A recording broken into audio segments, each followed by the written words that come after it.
Ever heard the term dark money? Well, according to Open Secrets, the term dark money refers to political spending meant to influence the decision of a voter where the donor is not disclosed and the source of the money is unknown. Now, although no one likes the thought of dark money in our electoral process, to date, it's not illegal.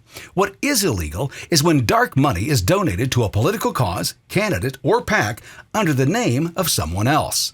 And that's why the irregularities we've uncovered by searching through hundreds of thousands of FEC records over the last few weeks are so concerning. First, let's set the stage. A few weeks ago, I was contacted by the Gateway Pundit and asked if I would mind knocking on the doors of some very special Democrat donors in the state of Indiana.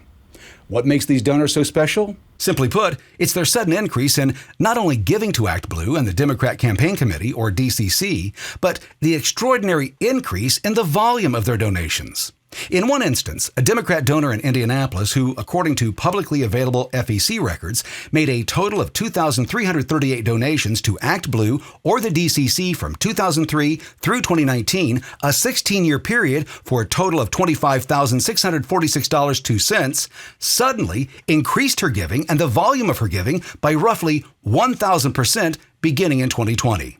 FEC records show Jane Doe number 5 has given a total of $199,573.42 from January 2020 to February 2023. Keep in mind, Jane Doe number 5 is a fixed income retiree. That's what you call an anomaly, or at the very least, something that should be looked into. Another thing that makes these Democrat donors we spoke to so special is what all of them have in common. They're all over the age of 70. They're all retired or unemployed. And all are on fixed incomes. These are not wealthy people. And that's what makes the irregularities we've uncovered over the last few weeks so concerning.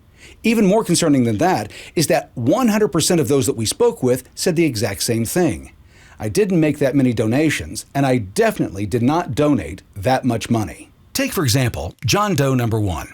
According to FEC records filed by ActBlue and the DCC, John Doe number 1 has reportedly made a total of 1,004 contributions to ActBlue and the DCC since 2008.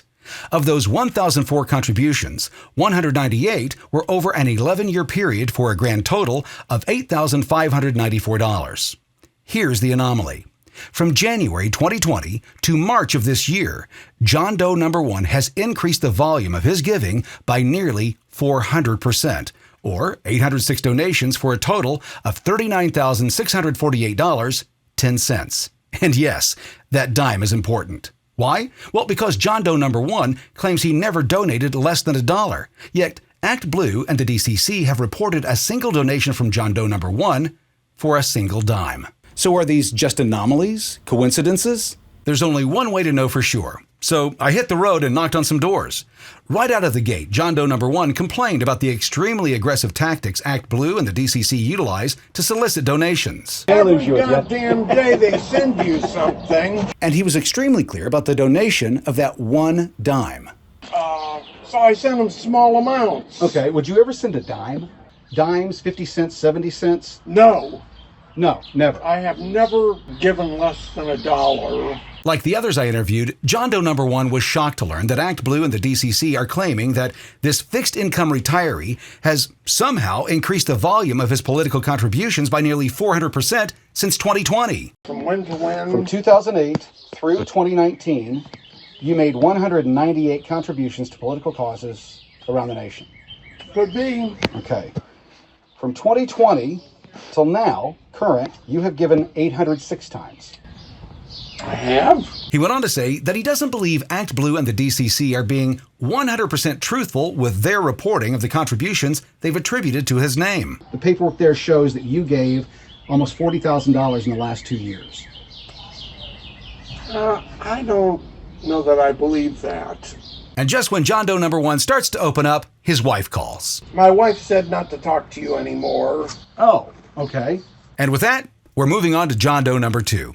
When directly asked if he had made the number of donations in the amount ActBlue and the DCC claim he's made, the answer was the same. If I were to print that you gave that much money in a 2-year period, that would be incorrect. That'd be incorrect. Okay. And that number of gifts in a 2-year period, that would be incorrect. Is that correct? Yes. Next, I landed on the threshold of Jane Doe number 1, a retired 80-year-old widower. Again, Her answers to my questions are extremely similar. If I were to print that gave $25,000. I don't think so. And as I began to walk away, she added, I was giving a lot and somehow, but it wasn't 25,000. My next stop was in a trailer park on the west side of Indianapolis, where Jane Doe number 2 was adamant. She didn't have and had never donated $28,000 to the DCCC or ActBlue. Do you think that would total $28,400 or more? No. I mean, I'm retired. I don't have $28,000. Next was a 75-year-old fixed-income retiree who had the exact same response and was just as concerned about the inaccuracies attributed to her by ActBlue and the DCC. Contributions, she states, she never made. That would surprise me. That would not be true. If I printed that, that would not be true. I don't think that's true. Next was Jane Doe number 3, a retired school teacher of 40 years. Like the others before, she was in utter disbelief at the number of donations the DCC and ActBlue had attributed to her name in their FEC filings. From 2018 to 2020, you gave 167 times.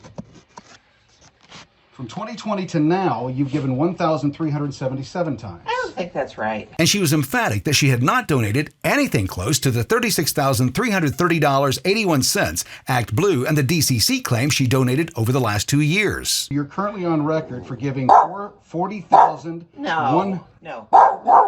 No, I haven't given that much.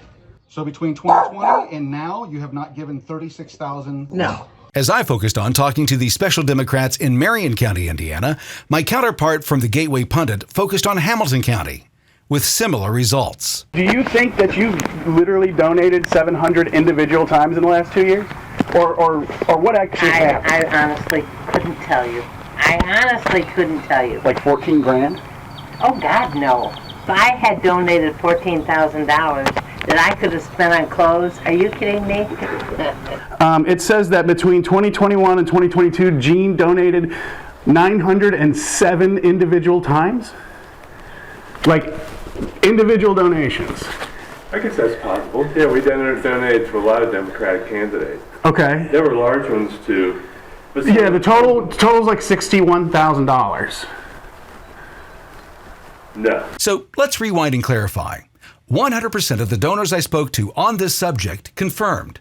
Although they have, over the years, donated to ActBlue and the DCC, the dollar amounts attributed to them are grossly over-exaggerated and 100% inaccurate. The question is, who should we believe here? Elderly, unemployed, or retired donors on fixed incomes, or those most likely to politically and financially benefit from what appears to be an elaborate money laundering scheme? At the very least, shouldn't these anomalies and irregularities be fully investigated before the 2024 election? Yes. The answer is yes.